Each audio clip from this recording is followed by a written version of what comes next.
Mute कर देंगे.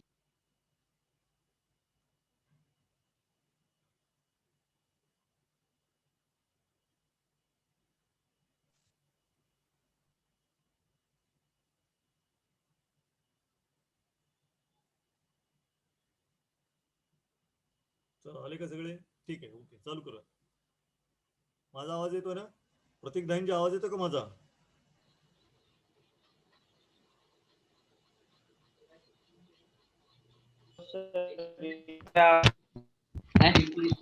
आवाज येतोय सर. ओके ठीक आहे, म्यूट करून टाका. चला, ओम गांधी म्यूट कर. ठीक. An electronic computer is an electronic device which accepts input from the user. User कडून तो काय घेतोय? इनपुट घेतोय. प्रोसेसेस इट, काय करतोय? प्रक्रिया करतोय. According to the instructions given to it and gives required result in the form of output. हे जे आउटपुट आहे, हे आउटपुट तुम्हाला देतोय इज अ कम्प्युटर. म्हणजे मगाशी मी तुम्हाला जी व्याख्या सांगितली ती, computer is an electronic device which takes, इथे त्याच्याऐवजी काय ऍक्सेप्ट केलंय, हे पाठच करून टाकायचं. Computer is an electronic device which accept input from the user, processes it according to the instructions given to it and gives required result in the form of output is a computer. कोणी जर तुम्हाला शब्द विचारला किंवा प्रश्न विचारला की computer काय आहे, तर पटदिशीने डेफिनेशन सांगता आली पाहिजे त्याला. तुमची स्वतःची डेफिनेशन तयार करा, जशी मी तयार केली आहे. Computer is an electronic device which takes input from the user, process it as per the instructions and gives information as a output. ही डेफिनेशन जी आहे ती डेफिनेशन पाठ करायची. उद्या मी एकाला विचारेन कोणाची डेफिनेशन पाठ झाली का, ती पाठ करून टाका. तुम्हाला ते पुस्तक जे आहे ते पुस्तक मी देतोय. ठीक, हे झालं कम्प्युटर बद्दल. आता कम्प्युटर सिस्टीम. कम्प्युटर सिस्टीम म्हणजे काय? अ computer can process data, images, audio, video आणि ग्राफिक्स. कम्प्युटर काय काय प्रोसेस करतोय बघा? डेटा, इमेजेस, ऑडिओ, व्हिडिओ आणि graphics. A computer performs 5 major computer operations or functions irrespective of their size and make. कसला कसला कम्प्युटर आहे त्या त्या पद्धतीने ते काम करतो. कुठलाही कम्प्युटर असू दे, खालची कामं करतो. कुठली कामं करतो? पहिलं काम, it accepts data or instructions by the way of input. इथं दोन शब्द आहेत बघा, वेगवेगळ्या रंगात मी जरा रंगवतो त्याला. कोणते कोणते आहेत? इन आणि पुट, आत ठेवणे. डेटा इन्स्ट्रक्शन जे आहे ते इनपुटच्या माध्यमातून आत ठेवणं. Next, it stores data. Computer काय करतो? तर डेटा साठवून ठेवतो. Next, it can process data as required by the user. तो जो डेटा आहे तो डेटा काय करतो? प्रोसेस करायचं काम करतो. Next, it gives result in the form of output. तुम्हाला रिझल्ट देतो. कशाच्या माध्यमातून रिझल्ट देतो? आउटपुटच्या माध्यमातून रिझल्ट देतो. And it controls all operations inside a computer. सगळे ऑपरेशन्स कंट्रोल करतो. आत्ता जे सगळे डिव्हाइस आलेत, मोबाईल सुद्धा आपला माहिती घेतोच आहे. मोबाईल सुद्धा माहिती साठवून ठेवतोय. मोबाईल सुद्धा प्रोसेस करतोय. मोबाईल सुद्धा आउटपुट देतोय. मोबाईल सुद्धा कंट्रोल करतोय. हा मोबाईल जो आहे तो मोबाईल हा इन्फॉर्मेशन टेक्नॉलॉजीचा भाग आहे, कम्प्युटरचा भागच आहे. या सगळ्या गोष्टी मोबाईलमध्ये होत आहेत. ज्या ज्या डिव्हाइसमध्ये होत आहेत त्या त्या ठिकाणी कम्प्युटर म्हणायचं. तर मेजर हे जे आहेत म्हणून त्यांनी दिलेले आहे, irrespective of their size and make. एखाद्या गाडीमध्ये सुद्धा कम्प्युटर असू शकतो. तो कमांड्स घेतो आणि त्या पद्धतीने काय करतो, प्रोसेस करतो आणि आपल्याला पाहिजे तो रिझल्ट येतो. म्हणून कम्प्युटर जे आहे ते कम्प्युटर हे मेजर ऑपरेशन्स करतात. डेटा इनपुट म्हणून घेतात, स्टोअर करतात, प्रोसेस करतात, आउटपुट देतात आणि सगळे ऑपरेशन्स कंट्रोल करतात. एखाद्याने विचारलं की डेफिनेशन सांग, डेफिनेशन सांगितली, काय काय करतो ते सांगा. एवढं सांगायचं, इनपुट घेतो, डेटा स्टोअर करतो, प्रोसेस करतो, आउटपुट देतो आणि सगळे ऑपरेशन्स कंट्रोल करतो. हे तुम्हाला सांगता आलं पाहिजे. कम्प्युटर काय करतो हे सांगता आलं पाहिजे. मग कसा आहे कम्प्युटर, त्याची रचना कशी आहे. आता ऍक्च्युअली आर्किटेक्चर जे आहे ते म्हणजे रचना त्याची. Architecture of computer. Computer architecture is a specification detailing of how a set of software and hardware technology standards interact to form a computer system. हे दिलंय बघा. कम्प्युटर सिस्टीम तयार होण्यासाठी काय काय आहे. पहिली गोष्ट सॉफ्टवेअर आणि हार्डवेअर हे सगळं एकत्र करावं लागतं आपल्याला. How a set of software and hardware technology standards interact, एकमेकांबरोबर इंटरॅक्शन करतायत to form a computer system. Hardware शिवाय सॉफ्टवेअर नाही, सॉफ्टवेअर शिवाय हार्डवेअर नाही. हे सगळ्यांचं एकत्रीकरण म्हणजे काय आहे, कम्प्युटर आर्किटेक्चर आहे. In short, computer architecture refers to how a computer system is designed and how it works. बऱ्याच ठिकाणी तुम्ही जाता, काही सेन्सर लावलेले असतात, तिथं सुद्धा कम्प्युटर असतो. आपल्या वॉशिंग मशीन मध्ये सुद्धा कम्प्युटर आहे, आपल्या ओव्हन मध्ये सुद्धा कम्प्युटर, आपल्या टीव्ही मध्ये सुद्धा कम्प्युटर आहे. पण ते एम्बेडेड सिस्टीम्स आहेत, काही ठराविक पर्पज साठी तयार केलेले आहेत. आपल्या लक्षात येत नाही हा कम्प्युटरचं काम आहे. आपल्या गाड्यांमध्ये कम्प्युटर आलेले आहेत. डिजिटल ज्या ज्या ठिकाणी आहे त्या ठिकाणी कम्प्युटरचं काम, त्या त्या ठिकाणी आर्किटेक्चर आहे ते सॉफ्टवेअर आणि हार्डवेअरचं. आपण कम्प्युटर म्हणजे आपल्या डोळ्यासमोर काय येतो की तो एक डबा येतो वेगळा, एक मॉनिटर येतो, कीबोर्ड, माऊस, स्पीकर्स, हे सगळ्या गोष्टी येतात, तर त्याला आपण कम्प्युटर म्हणतो. पण असे लपलेले कम्प्युटर भरपूर आहेत, तर ते आपण बघणार आहोत नंतर हळूहळू. तर खाली एक डिझाईन दिली, त्यांनी डायग्राम दिलेली आहे. Computer systems and peripherals. Computer system कसे, हा कम्प्युटर म्हणले की आपल्याला हे चित्र जे आहे ते डोळ्यासमोर येतं, बरोबर. बघा, एक एक एक एक गोष्ट जे सांगतो मी तुम्हाला काय आहे ते.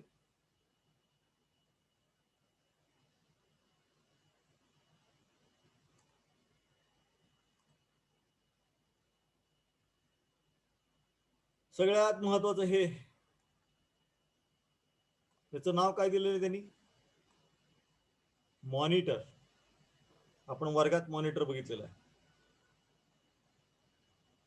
Monitor an output device that lets you see your work as you go. दाखवण्याचं काम करतो हा मॉनिटर. त्यानंतर पुढे दिले त्यांनी सीडी, डीव्हीडी, ड्राईव्ह. यामध्ये सीडी टाकू शकतो, इथं कुठेतरी आहे आपला ड्राईव्ह, इथं दिसत नाही याच्यामध्ये क्लिअर. असा जनरली आडवा एक असतो किंवा उभा पण असतो. CD, DVD, drive. System unit, की ज्याला नाव दिलेले आपण सीपीयू. ऍक्च्युली हे जे आहे ह्याचं नाव हेच करेक्ट आहे. आता जर एखाद्याचा फोन आला की सर कम्प्युटर दुरुस्त करायचा आहे, तर मी जर त्याला म्हणलं की सिस्टीम युनिट घेऊन ये, तर त्याला लक्षातच येत नाही. तर मला काय सांगावं लागतं त्याला, सीपीयू घेऊन ये. मग सीपीयू घेऊन ये म्हणलं की लक्षात येतं लगेच त्याला, अरे ह्याच्यात सीपीयू. पण ऍक्च्युली ह्याचं नाव काय आहे, ऍक्च्युली ह्याचं नाव आहे सिस्टीम युनिट. कॅबिनेट, हा डबा वरचा पत्रा cabinet. The case that contains the CPU, memory, power supply, disk drives, and other hardware such as a modem that are internal format. सगळं याच्यामध्ये असतं. बरेच जण ह्यालाच कम्प्युटर म्हणतात, पण हा नुसता काय आहे? मॉनिटर आहे. नेक्स्ट, हा सगळ्यांना माहिती आहे, printer. Produces printed copies of computer output. इथं दिलंय बघा आउटपुट, हे लक्षात ठेवा. हार्ड ड्राईव्ह ह्याच्यामध्ये असते आत, ही हार्ड ड्राईव्ह आहे. Located inside the system unit and use to store the program and data. Actually मी तुम्हाला एवढं शिकवत नाही, मागच्या तर बॅचला मी सगळ्यांना हार्डवेअर पण शिकवलं होतं, त्यावेळेस तुम्हाला पण शिकवणार आहे मी. म्हणजे कॅबिनेट उघडून त्याच्यातला हार्ड ड्राईव्ह काढायची, मदरबोर्ड काढायचं, रॅम काढायची, परत बसवायची. साधे साधे प्रॉब्लेम जे येतात ते हार्ड डिस्कचा प्रॉब्लेम आहे, वायर बसली नाही व्यवस्थित, त्याची पॉवर केबल काय असते, डेटा केबल काय असते, हार्ड ड्राईव्हच्या काय आत काय असतो, हे आपण सगळं बघणार आहोत. ज्यावेळेस आपण प्रत्यक्ष बघू त्यावेळेस तुम्हाला हार्डवेअरची माहिती देतो. Flash memory, card reader. वेगवेगळे कार्ड जे आहेत आपण मेमरी म्हणतो त्याला, मेमरी, कम्प्युटरची मेमरी. ही मेमरी जी आहे ती रीड करणारा कार्ड रीडर, हा कार्ड रीडर झाला. त्याच्यानंतर फ्लॅश मेमरी त्यांनी दिली इथे काहीतरी वेगळी फ्लॅश मेमरी आहे, सॉरी, फ्लॅश मेमरी. माऊस, उंदीर सगळ्यांना माहितीच आहे. Pointing device use to make and screen selections, वेगवेगळे सिलेक्शन्स करण्यासाठी वापरतात. सीडी डीव्हीडी डिस्क सगळ्यांना माहिती आहे. Commonly use to deliver programs and store large multimedia files, वेगवेगळे मोठ्या मोठ्या मल्टीमीडिया फाईल्स, व्हिडिओ फाईल्स साठवून ठेवण्यासाठी, गाणी साठवून ठेवण्यासाठी. कीबोर्ड सगळ्यांना माहिती आहे. The principal input device use to type instructions into the computer. याला इनपुट डिव्हाइस म्हणलेलं आहे. काय म्हणलेलं आहे? Input device. जसं मी तुम्हाला इथं आउटपुट लक्षात ठेवा म्हणलंय, तसे याला इनपुट आहे. हा सुद्धा कसला आहे? हा इनपुट डिव्हाइस आहे. आपण बघणार आहोत पुढे ते. मायक्रोफोन, की ज्याच्या माध्यमातून आवाज जो आहे तो आवाज आपल्याला कम्प्युटर पर्यंत पोहोचवत आहे. Use to get spoken input. Speakers, याच्यामधून आवाज बाहेर येतोय, बरोबर आहे. स्पीकर हे आउटपुट आहे, हे डिव्हाइस.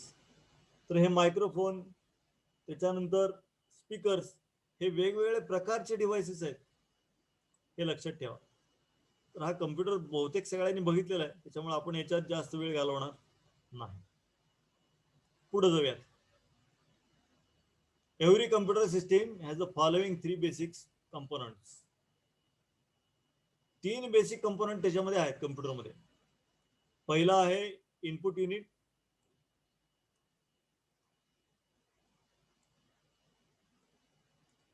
दुसरा आहे सेंट्रल प्रोसेसिंग युनिट,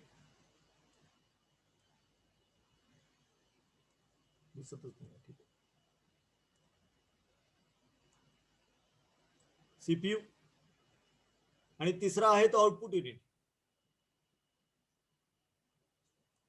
हे जे 3 युनिट आहेत, हे 3 युनिट वेगवेगळ्या पद्धतीने वेगवेगळ्या प्रकारे वापरले जातात. तर हे जे युनिट कोणकोणते आहेत हे मी तुम्हाला सांगतो.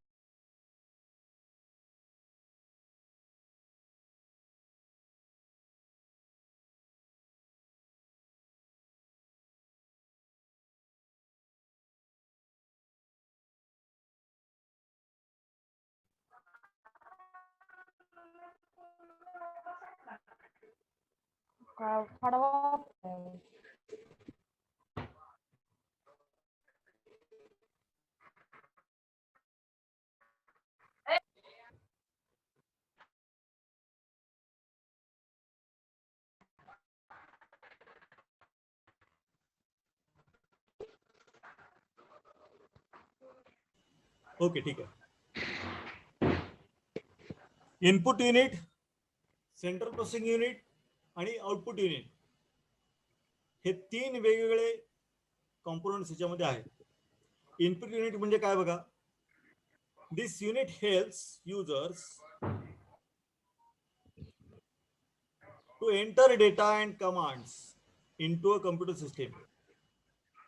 कम्प्युटर मध्ये आत आपल्याला काय करायचंय? डेटा एंटर करायचा आहे. मी तुम्हाला मगाशी पण सांगितलं, हे दोन शब्द आहेत, हे दोन शब्द लक्षात ठेवा. इन आणि पुट, आत ठेवणे. डेटा एंटर करायचा आहे, कमांड्स एंटर करायचे आहेत कम्प्युटर सिस्टीम मध्ये. Data can be in the form of numbers, words, actions, commands etcetera. Numbers, words, action, command जे आहेत हे सगळा डेटा आहे. म्हणजे काय, तर आपण टाईप करतोय, नंबर, वर्ड टाईप करू शकतोय.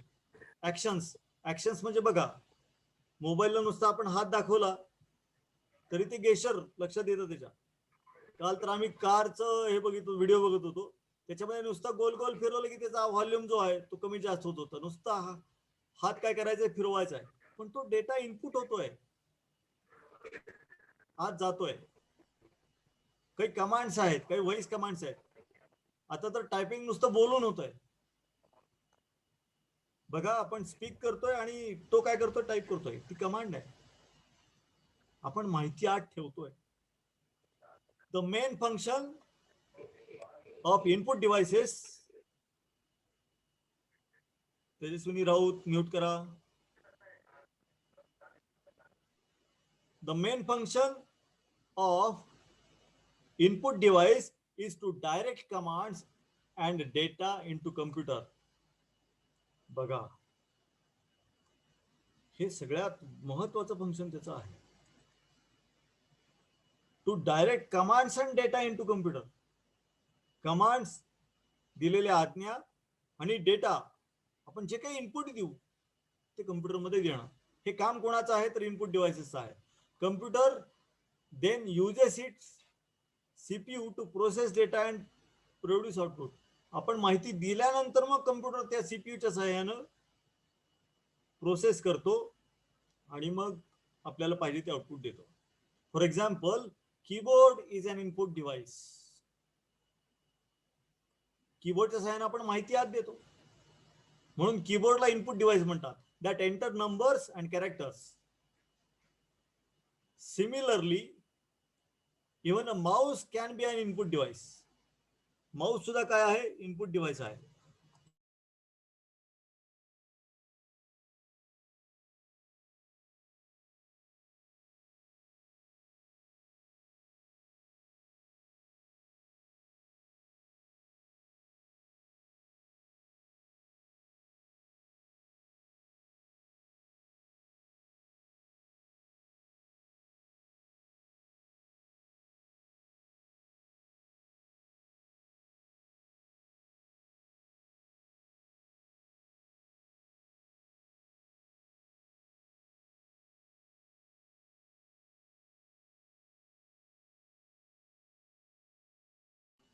ठीक, येतोय माझा आवाज?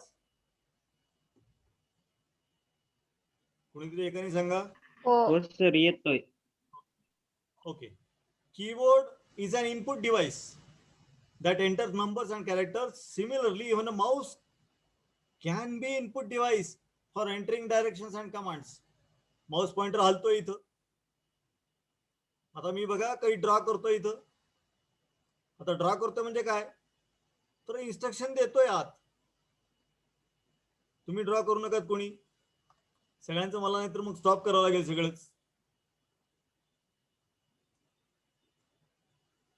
बरोबर आहे. हा माऊस जो आहे, हा माऊस काय करतोय, तर इन्स्ट्रक्शन द्यायचं काम करतोय. इनपुट डिव्हाइस आहे, कमांड्स देतोय, क्लिक करतोय, डबल क्लिक करतोय, ड्रॅग करतोय, हे सगळं इनपुट डिव्हाइसचं काम आहे.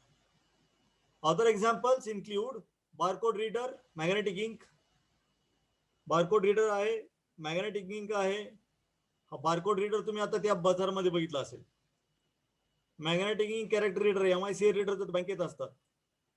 ऑप्टिकल कॅरेक्टर रीडर, OCR, हे सुद्धा जे आहेत हे तुमच्या सीईटीच्या एक्झाम जे असतात किंवा वेगवेगळ्या MCQच्या एक्झाम असतात, ते रीड करणारे मशीन असतात. किंवा डायरेक्ट टेक्स्ट रीड करणारे, त्यांना सुद्धा ऑप्टिकल कॅरेक्टर रीडर म्हणतात. आपल्या मोबाईलमध्ये सुद्धा आहेत optical character reader, OCR. Another example of input devices is a touch screens. आपल्या मोबाईलच्या स्क्रीन जे आहेत स्मार्टफोनच्या, त्या सुद्धा इनपुट डिव्हाइसेस आहेत. Users can simply touch the screens without using any other device to enter commands.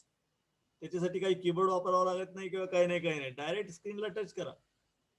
Touch screen touch mobile आणतो म्हणतो आपण. तर ह्या टच स्क्रीन सुद्धा काय आहेत, इनपुट डिव्हाइसेस आहेत. From smartphones to ATM machines, these input devices are become very popular nowadays. ATM machine मध्ये सुद्धा इनपुट डिव्हाइसेस आहेत, कीबोर्ड असतो त्याच्यामध्ये, त्याच्या ATMचा. खूप मशीन मध्ये आपण ते इनपुट डिव्हाइसेस जे आहेत इनपुट डिव्हाइसेस बघत असतो. असे कोणकोणते आता दिवसभरात ते आठवून ठेवा, वेगवेगळे डिव्हाइसेस. Next, CPU. CPUचा लॉंग फॉर्म आहे central processing unit. Central processing unit म्हणजे सेंटर म्हणजे मध्य, प्रोसेसिंग म्हणजे प्रक्रिया, युनिट म्हणजे विभाग, मध्य प्रक्रिया विभाग. मगाशीच आपण बघितलं की data is converted into information if a process is done by computer. कम्प्युटरचं काम काय, तर प्रोसेस करायचं काम आहे. आणि हे प्रोसेस करणारा जो आहे मध्यवर्ती, ते जे युनिट आहे, त्या युनिटचं नाव आहे सेंट्रल प्रोसेसिंग युनिट.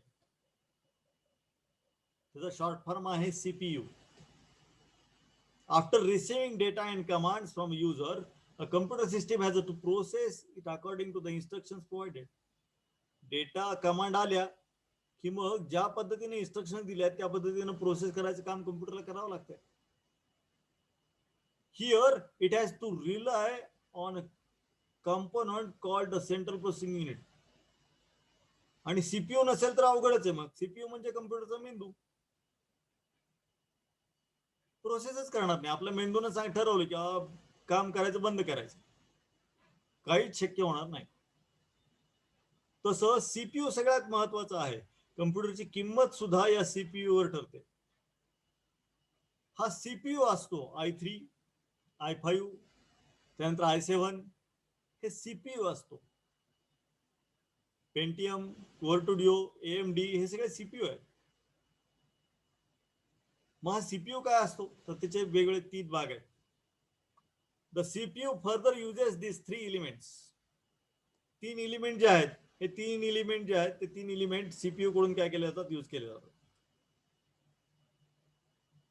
कोणकोणते एलिमेंट आहेत बघूयात आपण.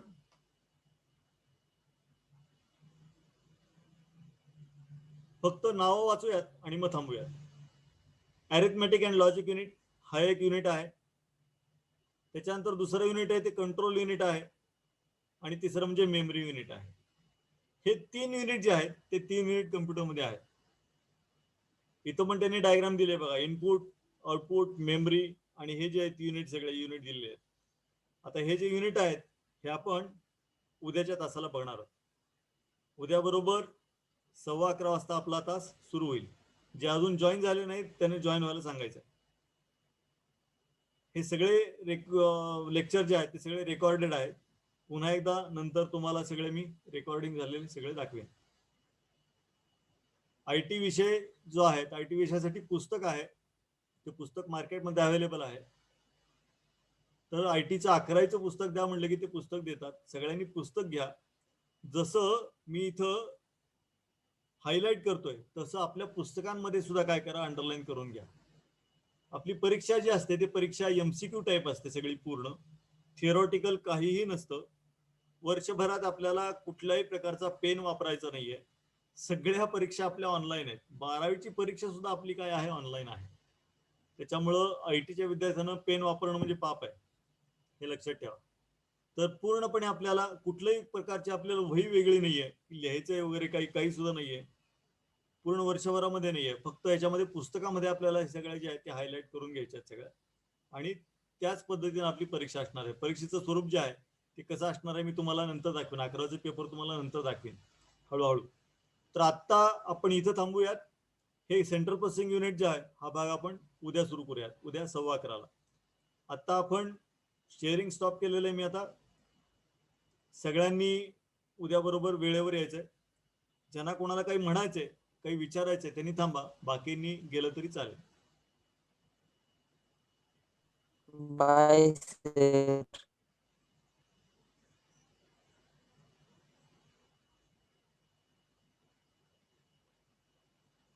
माझ्याशी फक्त कोणाला बोलायचं असेल त्यांनी थांबा, बाकीच्यांनी जायला हरकत नाही.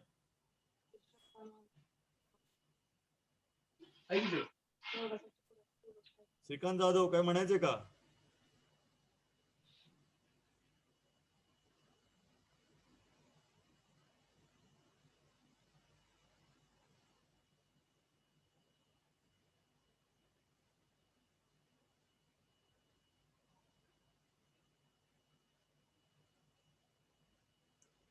बंद करा कोळेकर, व्हिडिओ बंद करा.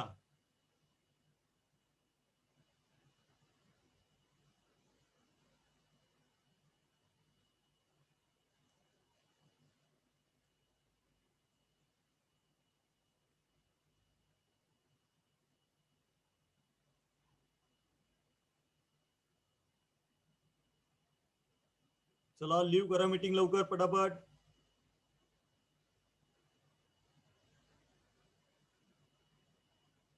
ओंकार काळे काय म्हणायचे का? ऋतुजा तोरणे,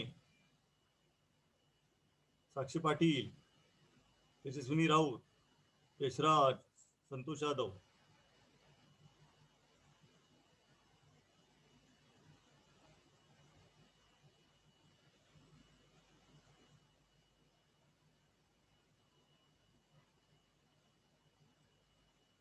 चला तोरणे काय म्हणायचे का?